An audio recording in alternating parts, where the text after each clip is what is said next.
Hello, campers. Grab your marshmallows and gather around the true crime campfire. We're your camp counselors. I'm Katie. And I'm Whitney. And we're here to tell you a true story that is way stranger than fiction. We're roasting murderers and marshmallows around the true crime campfire.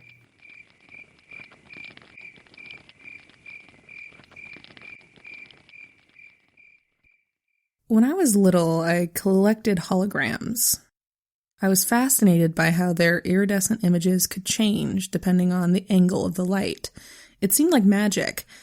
It's less fun when real life starts to imitate this specific kind of art, though. When you start confidently down a path based on information you believe is solid, and then you find the path shifting and changing beneath your feet. Suddenly, you can't trust anything you believed in an hour ago. You can't even trust your own eyes. How do you solve a murder when everywhere you look, it's smoke and mirrors? This is Devious, the murder of Tami Reay.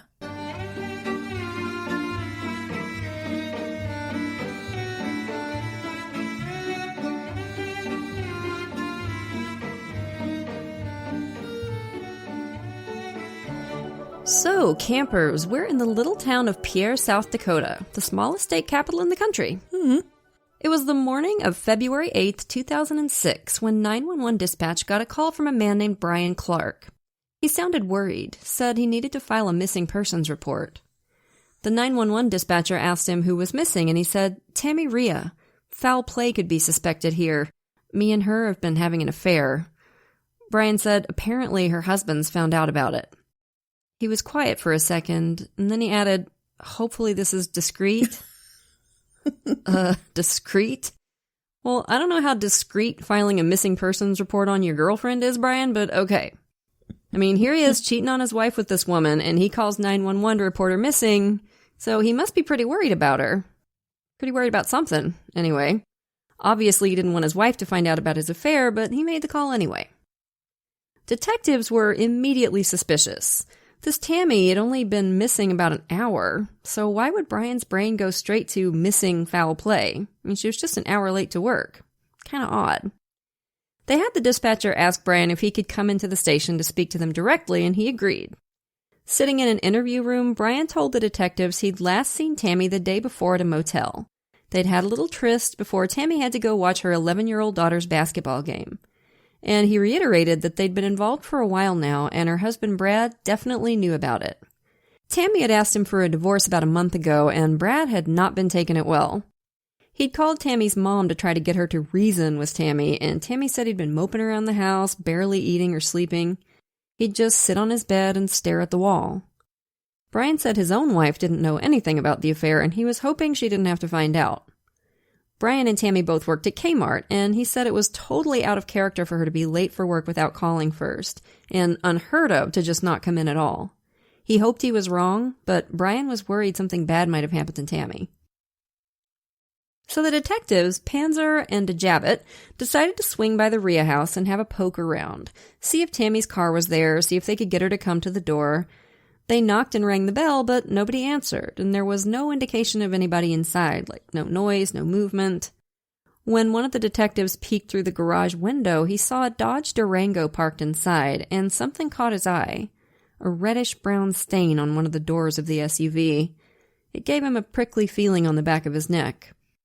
Police deal with missing persons reports all the time, and more often than not, they don't turn out to be anything sinister, but already Panzer and DeJabbet had a bad feeling about this one.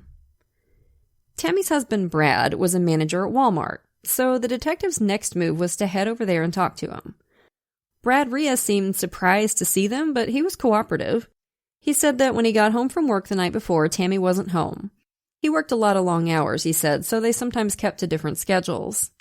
At 1 o'clock in the morning, Brad said he'd heard a car pull into the driveway. He peeked out the window to see Tami's Dodge Durango parked in the drive and another car driving off. He assumed it was Tami and her boyfriend. Brad said he'd be happy to go back over to the house with him and check things out, so he got into the back of the detective's car and they all drove back over to the Reay's house. When they got there, Brad signed a form giving the police permission to search his house and cars. And while Brad waited outside, Panzer, DeJabbet, and a dude named Detective Swenson went in to have a poke around. At first glance, there wasn't too much of interest inside the house, though they did notice that Brad and Tami seemed to have separate bedrooms. Kind of odd for a married couple, but not unheard of. When they went into the garage, though, it was a totally different story. There was an eye-watering smell of cleaning solution coming from the Dodge Durango, and when they went around to the back of the SUV, they saw a spattering of blood drops on the floor under the back bumper. Blood was dripping down from the back door of the car. You could hear it. Drip. Drip. Ugh. This did not look good. DeJabbett called in for a search warrant and told everybody to hold off until it got there. If there was evidence of foul play in the garage, he wanted to make damn sure they could use it in court. Yeah, detectives get nervous about this stuff, as they absolutely should. I mean, you want to make sure all your I's are dotted and your T's are crossed. Otherwise, whatever you find could be fruit from the poison tree, as they say. Mm-hmm. And I mean, if a suspect gets a bad feeling about what you might find, even if he's already consented to a search of his house, he can withdraw that permission at any time, and you gotta leave. Yeah, exactly. The police are kind of like vampires. They have to be invited in, either by you or by courtesy of the courts. Fortunately for them, it didn't take long for the search warrant to come in. Yeah, blood dripping down audibly from the back door of an SUV is pretty good probable cause, I would say. I would guess so, yes. Once they had their search warrant in hand, the investigators left some officers there to conduct the search, while the main detectives invited Brad to come to the station for an interview. Another detective went to Brad and Tami's daughter, Haley's school, to ask her a few questions as well. They didn't want to scare the poor kid. I mean, it's not like they found a body or anything. Not yet. They couldn't even be sure the blood in the SUV was Tami's, but just in case it was, they needed to find out what Haley knew as soon as possible.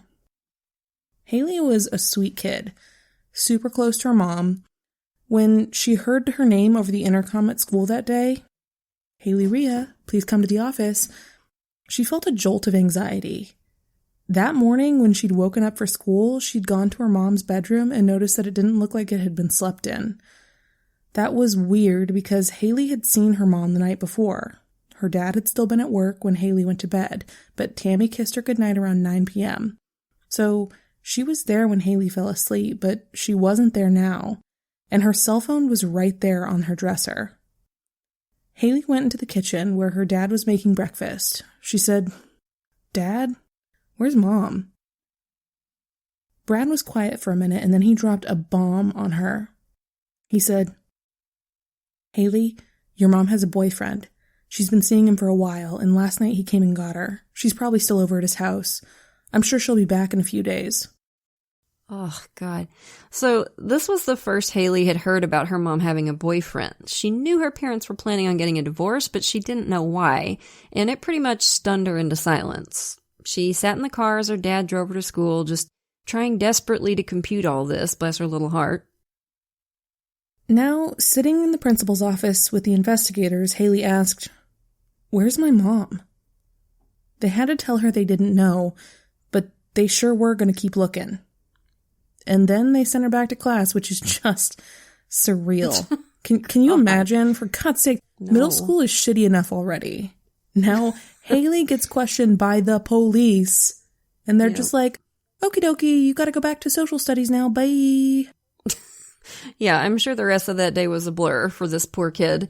I mean, if you're anything like I was at that age, losing one of your parents is pretty much your absolute worst nightmare. I used to worry about it all the time when I was a kid. Like, I would lay awake at night just thinking, like, what if one of my parents dies? Right. So I can't even begin to imagine how traumatizing this must have been for Haley. Absolutely. I mean, your parents just told you that they were getting a divorce, and now you're being questioned about one of their disappearances. Those are a lot of big feelings. As she was talking with Detective Swenson at her school, her dad was sitting down in an interview room with Detectives Panzer and DeJabbett. He repeated his story about hearing a car in the driveway at 1 a.m., seeing the Durango parked and empty, and watching the other car pull away. He assumed it was Tami and her boyfriend, dropping off her car and then leaving. Brad told him he didn't know who Tami's boyfriend was. All he knew was that she'd met some other guy and now she wanted a divorce. And he added a new detail to his statement, something he hadn't mentioned back at Walmart. He said that when he saw the other car pull out of the driveway, he jumped into Tami's Durango and chased after them, I guess in hopes of finding out who the boyfriend was.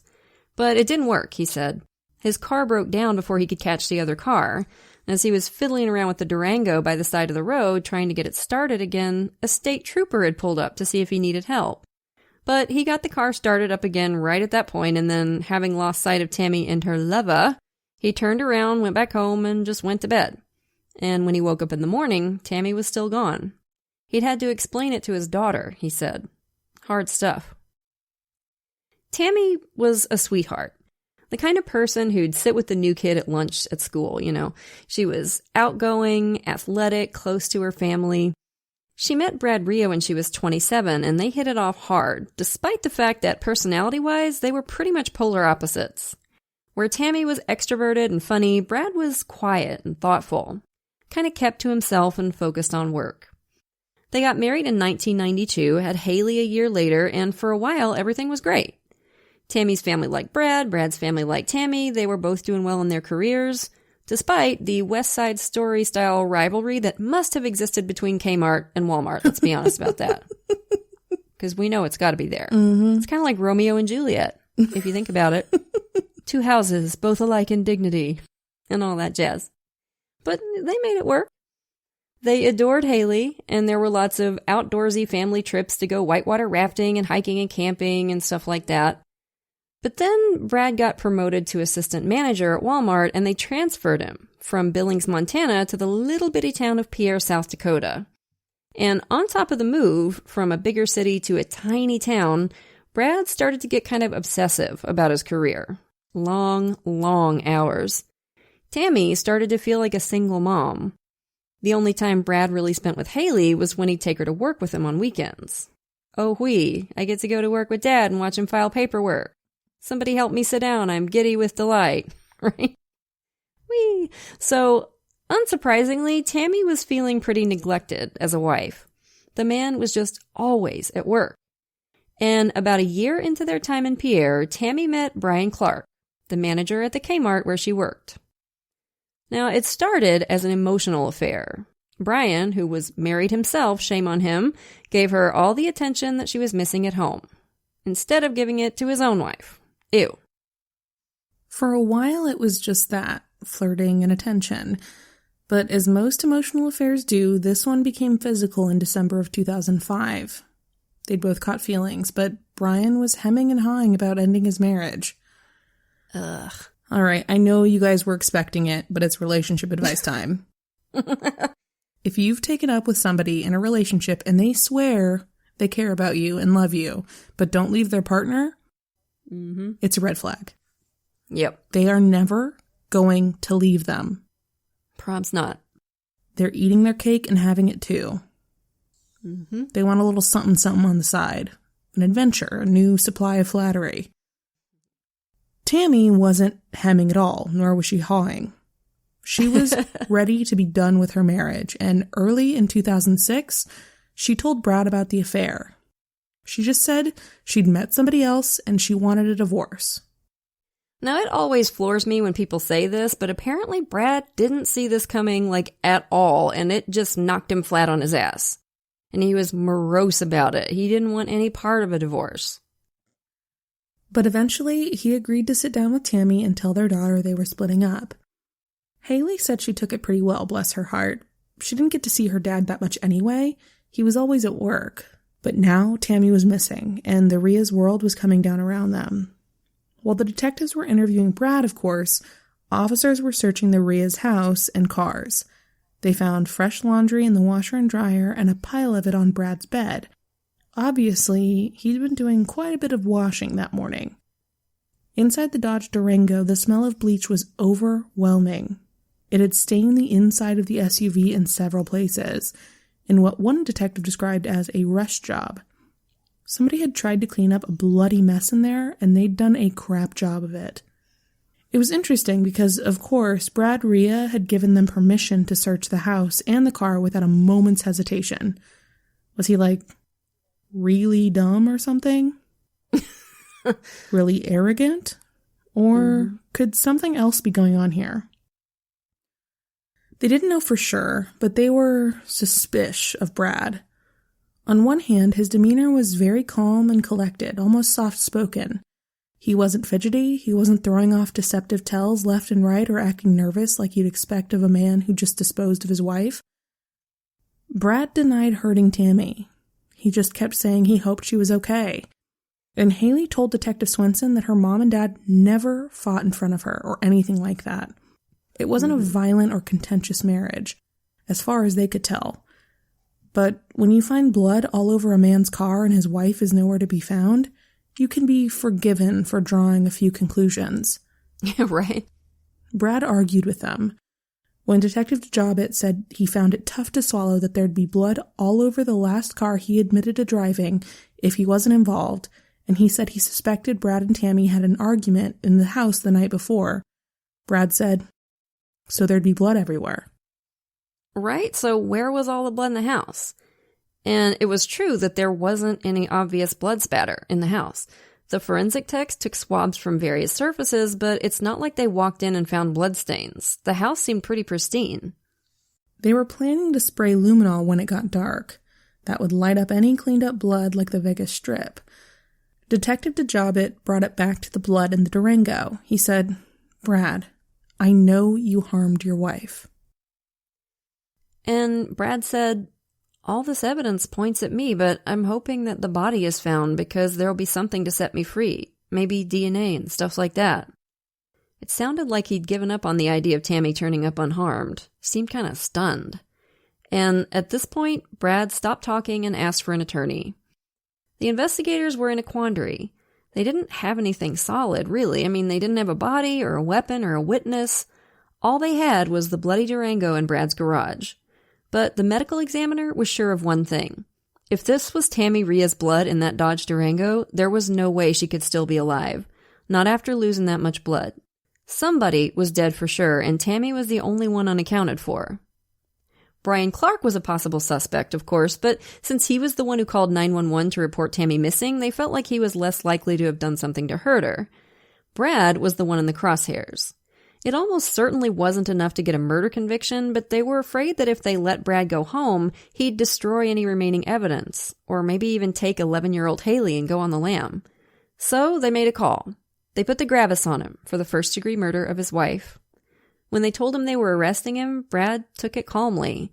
He just kind of nodded and stood up and put his hands out for the cuffs. And now they had to find somewhere for Haley to stay. And that somewhere, for the moment anyway, ended up being a foster home. So just imagine what that would be like for an 11-year-old kid. Everything's normal, you're just going about your life, and suddenly, with no warning at all, your mom is gone and your dad is in jail, and you're living in a house full of strangers. Ugh. Oh my God. Detective Swenson had to be the one to sit Haley down after her dad's arrest and tell her that they thought her mom was probably dead and her dad was the one who'd done it. It was rough on him. He said it was the hardest thing he ever had to do. They'd arrested Brad Reay on razor-thin evidence. Now it was up to the investigators to make it stick. The CSIs had collected various samples from the house and the Dodge Durango, and the lab quickly confirmed that the blood in the car was Tami's. As for the house, bupkis. It was clean as a whistle. No blood spatter, nothing lighting up under the luminol, no signs of a struggle, nothing. If the murder had happened in there, then Brad must have done a superhuman job of cleaning it up, which is not easy to do. I mean, blood gets everywhere, and even if you clean it up pretty well, it's still going to light up under the luminol. Mm-hmm. So the idea that somebody could commit a murder, like obviously a bloody murder, judging by all that blood in the car, and not leave any trace is pretty tough to imagine. So the investigators were starting to doubt that Tami had been killed inside the house. So then where did it happen? In the Durango? The logistics of that seemed pretty unlikely, and there didn't seem to be enough blood in there for that to have been the murder scene. Like, enough to be sure that Tami was dead, but not enough to say for sure, like, this is where she died. So, was there a third location that they haven't discovered yet, or what? And if so, where the hell would it be? And then, yet another curveball came flying at their heads. Remember Brad's story about jumping in the Durango and following Tami and her boyfriend? Yeah, and the Durango broke down by the side of the road and he lost them, and then a state trooper pulled up to ask if he needed any help. Right. Well, guess what? The investigators tracked down the state trooper, and his story matched Brad's exactly. They even had the dash cam footage. He'd pulled up on the Durango at 1:30 a.m., offered to help, then Brad got the car started and headed off towards home. Well, shit. Yeah. The detectives had pretty much assumed Brad's story about Tami driving off in the middle of the night with her boyfriend was a load of shit he made up on the spot. Turns out, maybe not so much. At least they could confirm the part of the story about the car trouble and the cop, and they could confirm that Brad was out in the Dodge Durango for some reason at 1:30 a.m., just like he said he was. Mm-hmm. They were starting to get an uncomfy feeling in the pit of their stomachs. Did they just arrest the wrong guy? Oh my God. Should they have taken a closer look at Tammy's boyfriend, Brian Clark? Could he have killed Tami and planted her blood in the Durango to make Brad look guilty? Shit. Shit. It was time. Shit.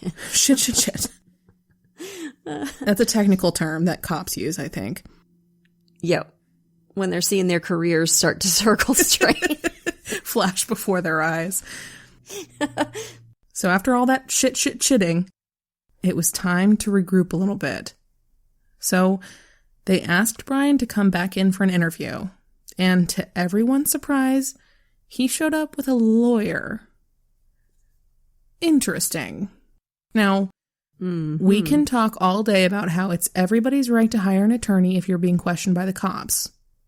And we can wholeheartedly agree, even, that it's a good idea to do it. Sure. But that doesn't change the fact that for an average detective, lawyering up is one of the surest ways to start those cop antennae vibrating. Yep. Brian repeated his original story that on February 7th, the last time he saw Tami, they met up at their usual no-tell motel for sexy times. But they left at 5 p.m., he said. Tami to go to Haley's ball game and Brian to go home to his wife. Ugh. Shame on you, Brian, you cheating shit weasel. He said he never saw or heard from Tami again after that. Now, obviously, this didn't match hubby Brad's story, that Tami had driven off with her boyfriend around 1 a.m. Somebody was lying. Mm-hmm. And then, on February 9th, a National Guard helicopter pilot spotted something that looked like a mannequin near a dam north of town, about 15 miles from the Reay's house. It was Tami. Dead. Naked. Throat slashed and stabbed 37 times all over her body and face. Oh my God. Yeah, she'd been murdered with a viciousness that way exceeded what would have been necessary to kill her. Overkill. Big time. And what does overkill usually mean? Rage. It was immediately clear that this was not the scene of Tami's murder. She'd just been dumped there. Near her body, Tex found a t-shirt full of stab holes and a pair of bloody gloves. They transported the body to the Rapid City Medical Examiner for an autopsy, and the doctor took the standard DNA samples, blood samples, fingernail scrapings, and vaginal and rectal swabs.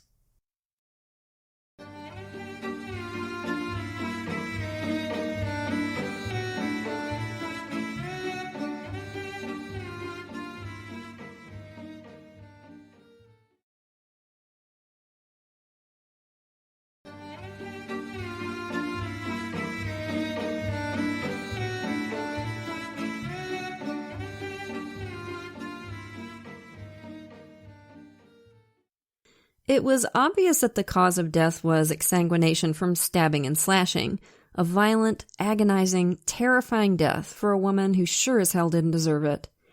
Haley got the awful news at her grandparents' house, Tami's parents, where she'd been moved from the temporary foster home. I don't want to imagine what that was like for her. Mm-mm. So, what, if anything, did this reveal about the identity of Tami's killer? Well, the autopsy didn't tell investigators much, just her cause of death and the overkill, which suggested a personal motive. They already figured that, and both their suspects had a personal connection to Tami. With Brad, the motive could have been jealous rage. With boyfriend Brian, fear of being found out by his wife. That was an intriguing possibility. One thing that their interviews with both suspects had brought up was the fact that while Tami had confessed to Brad about the affair, Brian hadn't told his wife. In fact, he'd insisted on keeping his affair with Tami a secret. Now, how did Tami feel about that? Well, I sure as hell wouldn't like it, and I can tell you that for free. Here I am blowing up my life, asking for a divorce, uprooting my kid, and you're not willing to do the same? So it's not hard to imagine Tami saying, all right then, dickweed, if you won't tell your wife, I will. But then they had to consider the fact that Tammy's body was dumped. Would boyfriend Brian have done that if he was trying to set Brad up? I mean, if he was already smearing a ton of blood all over the Dodge Durango, why wouldn't he just leave her body in there too, to be found by police and point the finger very directly at Brad? And of course, Brian was the one who called 911, drawing attention to himself and risking his wife finding out about the whole sordid thing. So the investigators went back to boyfriend Brian and they said, look, bud, we're super sorry about this and all, but you're gonna have to tell your wife about all this, because we're gonna need to talk to her too. Aw, too bad, Brian. God, can you imagine finding out your husband was cheating on you in an interview room at the police station? Oh, like, my Lord. That's how you find out? Oh, honey, sweetheart, love of my life, funny story. I am real sorry about this, but... Funny story, true story. Yeah, and not only has he been cheating on you, but now he's a suspect in her murder. I'm pretty sure I'd have the divorce attorney on the phone before the end of that sentence. Uh-huh. Oh, and by the way, Tami was Brian's subordinate at Kmart. Oh, so that's real nice, too. Charming. Okay, so Brian came clean to his poor wife right there at the police station, and then campers, right then and there, they asked her if she could confirm his alibi, as if this woman had not already been through enough and didn't need a damn minute. They just like, was he really at home with you after 5 p.m. on the 7th? You know, after he got back from boning his mistress that you just found out he had at a seedy motel across town? And here's where I believe she's a better person than me. Because in my head, in that moment, I'm sure that little impulsive, intrusive voice that tells me to jump off the edge of cliffs when I'm hiking would become the loudest it's ever been, pushing me to say, this is awkward. You know what? I can't remember, officer. But this stand-up citizen confirmed it. She said, yes, he was with me the whole night. Where is her fucking Nobel Peace Prize, is what I would like to know. Yeah, or her charge for obstruction of justice. We don't know yet, do we? Nope. So, okay, Brian's got an alibi, allegedly. But, I mean, according to Brad, he showed up at 1 o'clock in the morning with Tami to drop off the Durango. Brian's wife could have been asleep by then, so maybe she didn't know he left. Or maybe, like I said, she was just lying through her teeth to protect him. Happens all the time. Mm-hmm. The investigators could not be 100% sure, yet here Brad Reay was sitting in jail on a first-degree murder charge. They were in desperate need of more leads. And then, on the third search of the Reay's house, as CSIs took a fine-tooth comb to the place to make absolutely sure they hadn't missed anything, they found something that made everyone sit up and take notice. Inside one of the dresser drawers in Brad's bedroom was a small digital voice recorder. And when the investigators hit play, their eyebrows just about hit the ceiling. First, they heard Brad Reay's voice testing the recorder. Test, test. Then came just one side of a phone conversation. Tami's side. She'd called Kmart and asked for Brian Clark, and when he came to the phone, she said, I just needed to hear your voice. Tami told her boyfriend that Brad had left a note and some flowers in her car, and she didn't know what to do about it.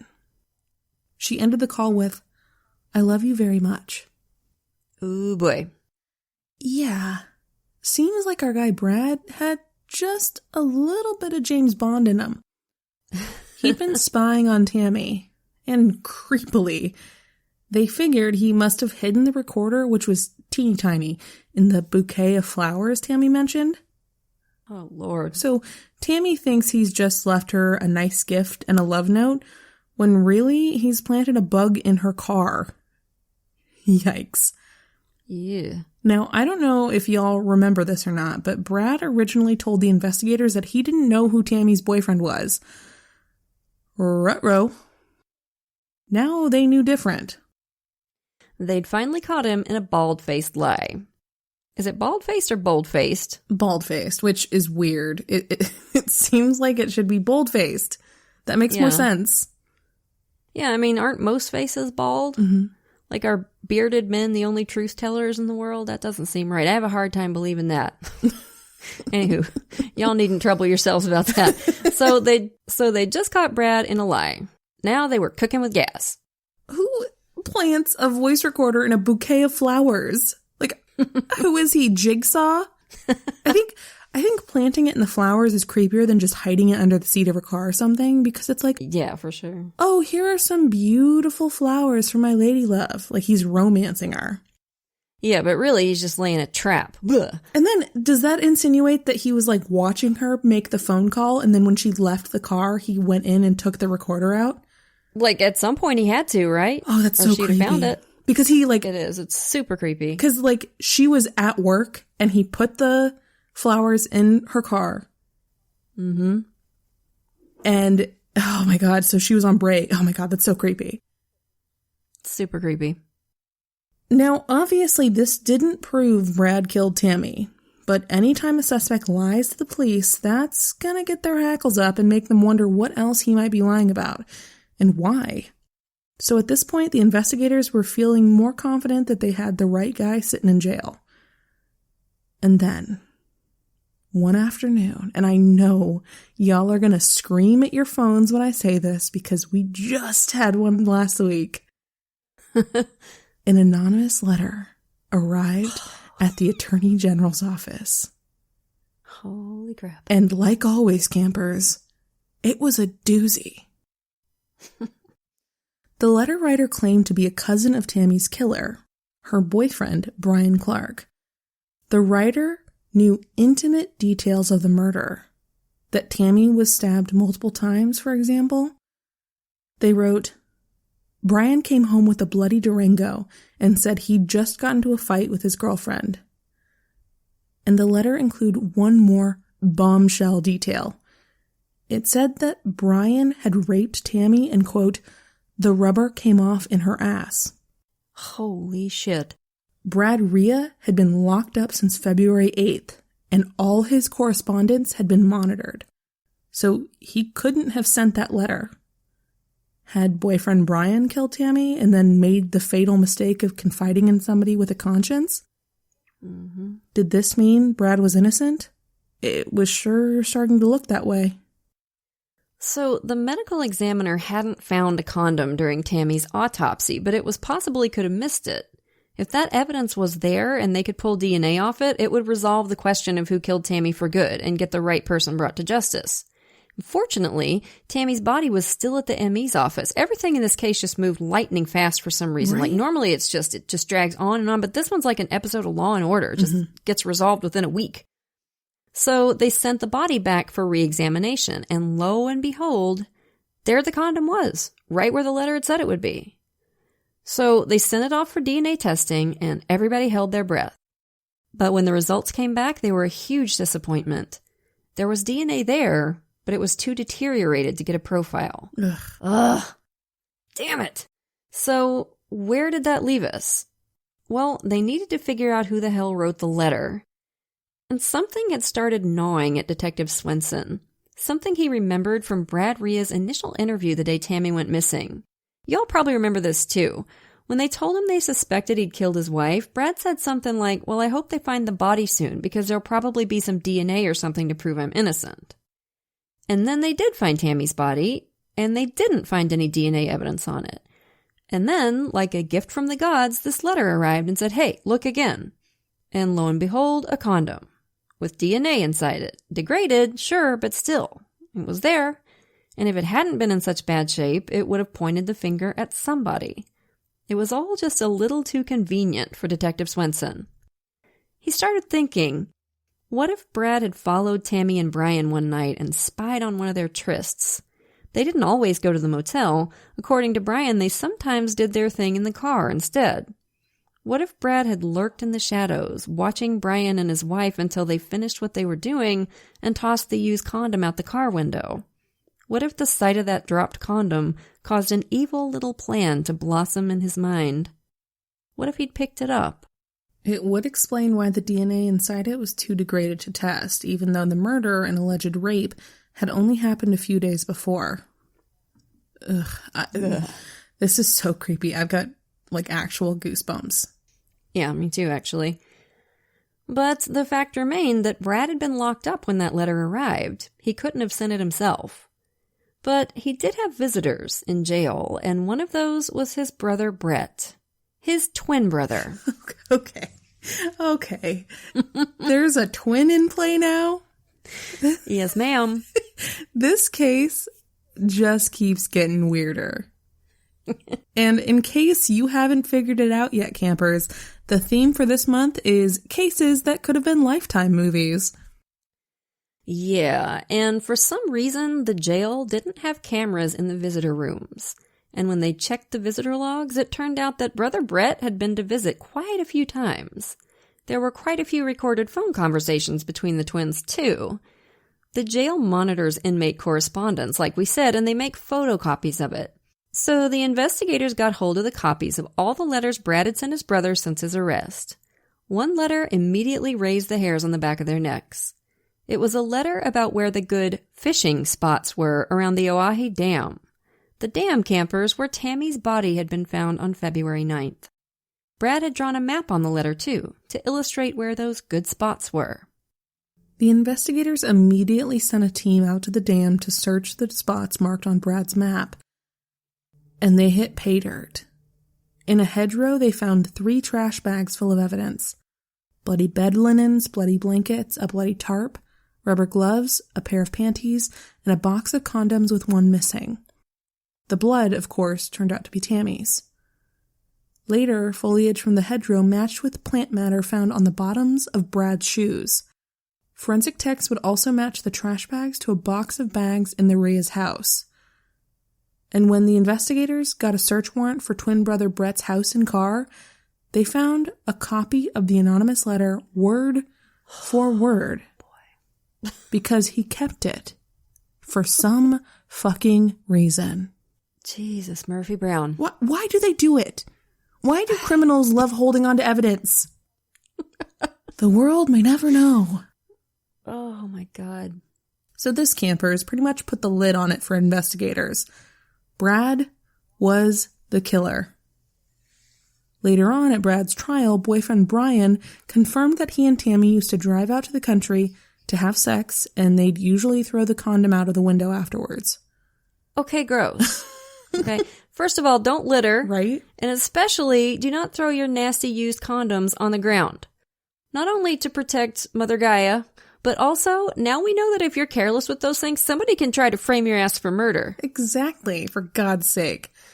Keep a trash bag in the back seat or something. Exactly. Life lessons from True Crime Campfire. Life lessons, TM.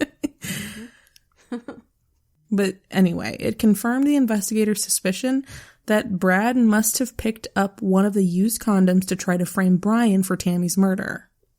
Which means this was premeditated as all hell, and it almost worked. Mm-hmm. If that DNA had not been too degraded to test and it had given them Brian's profile, do you have any doubt he would have ended up in jail? Nope. And that's the scariest thing about this case. Brad almost got away with it. It could have been the perfect crime. So, where was the murder actually committed? Remember, the house was pristine. No blood, no nothing. So here was the prosecution's theory based on the bloody bedding and tarp found in those trash bags at the dam. Brad had put a tarp on top of the mattress before Tami got home and covered it with bedding so that she didn't know it was there. Then, she went to bed, he waited for her to fall asleep and attacked her in bed. And because she was covered in bedding, there was no blood spatter. It was all contained in the linens. And the blood that seeped out of her was contained by the tarp underneath, so nothing got onto the mattress. After he killed her, he wrapped her in the bloody bedding and tarp, carried her out to the Durango, and dumped her by the dam. And his car broke down on the way home. That's when the state trooper ran across him. I'm sure that's why he made up the story about following Tami and Brian as they drove away. He knew they'd find out he had an encounter with a cop that night, so he had to have a cover story. Mm-hmm. When Brad's trial rolled around, everybody wondered what his defense would be. Tried to blame Brian despite the mountain of evidence against him? Try to claim self-defense or sudden passion? Oh, no. Nothing so boring as that. Brad had decided to throw out one final Hail Mary. And campers, we are going to need you to put on your seatbelts for this. Yeah. This pathetic little trail of catsick decided to blame the murder on his daughter, Haley, who was 11 at the time of Tami's murder. He said that late that night he'd heard a noise from Tami's room, and when he went to investigate, he saw his daughter in a, quote, catatonic state, standing over her dead mother with a dripping knife in her hand. And because he was such a top-flight dad, such a selfless protector, he covered up the murder to protect her. Not interested in protecting her anymore, obviously. I mean, jail. Ew. But at the time, he wanted to protect her. He looked over at the jury at one point and said, "I gave up my life because I love her." Aww. What a fucking martyr for our times, right? Yeah, he's basically a saint. We should be making medallions with his face on them, really. So apparently no longer interested in protecting his daughter now, Brad told the jury that Haley had always been emotionally disturbed, that as a child she used to stab her stuffed animals, and that she was furious with her mom about the divorce. On the stand, Haley told the jury that the night of the murder, she woke up when her dad looked in on her. He was holding a bunch of what she thought looked like laundry. He set the bundle down and laid down next to her on the bed. He told her he loved her. Haley fell back to sleep, and the next morning she woke up to the sound of the washer and dryer running. She also testified that as he drove her to school that morning, he told her to keep the fact that her mom wasn't home to herself because, quote, "it's personal." Yeah, don't tell your kids to keep secrets like that. There's a difference between a surprise, like a present, and a secret. It's gross and predatory, and just don't do it. Yeah, kids should not be keeping grown-up secrets. That's beyond their pay grade. It's just a bad idea. The jury, unsurprisingly, took only 3 hours to tell Brad Reay to take his bullshit defense and shove it right up his ass. He was convicted of first-degree murder of his wife Tami and sentenced to life without parole. Slightly less evil twin Brett Reay was charged with 4 counts of being an accessory to a felony and was given time served, which amounted to about 172 days, because he cooperated fully with the investigation. And here's an interesting little PS to this story. In his initial interview, Brad told the detectives that he'd been awake for several days before Tami went missing. Later, during one of the searches, they found a bottle of Vivarin in his truck. Now, if you don't know what Vivarin is, it's a caffeine pill, like No-Dose. Yeah, I took one once in college, and it was literally one of the worst experiences of my life. Like, I felt like I was going to crawl out of my skin. And this is coming from me, like a longtime fan of caffeine. But that stuff was a lot.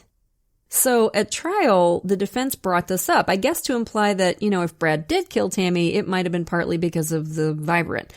I don't buy that, given how premeditated the murder was, but it is interesting because I think it points like that he was taking this stuff, points to a guy who was not in a good place mentally and emotionally. And one final thought. Haley, Tami's daughter, has chosen to use her mother's death to educate other people about domestic violence, and we just think that is awesome.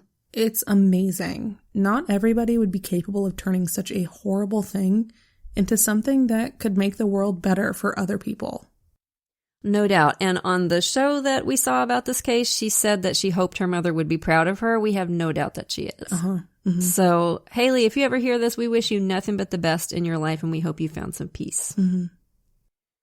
So that was a wild one, right, campers? We'll have another one for you next week. But for now, lock your doors, light your lights, and stay safe until we get together again around the True Crime Campfire. And as always, we'd like to send a grateful shout out to a few of our newest patrons. Thank you so much to Laura, Wendy, Key, Sarah, and Debbie. We appreciate y'all to the moon and back. And if you're not yet a patron, you're missing out. Patrons of our show get every episode ad-free at least a day early, sometimes more, plus an extra episode a month. And once you hit the $5 and up categories, you get even more cool stuff. A free sticker at $5, a rad enamel pin while supplies last at $10, virtual events with Katie and me, and we're always looking for new cool stuff to do for you. So if you can, come join us. You can follow us on Twitter at TC Campfire, Instagram at True Crime Campfire, and be sure to like our Facebook page. If you want to support the show and get access to extras, please consider becoming a patron at patreon.com/truecrimecampfire.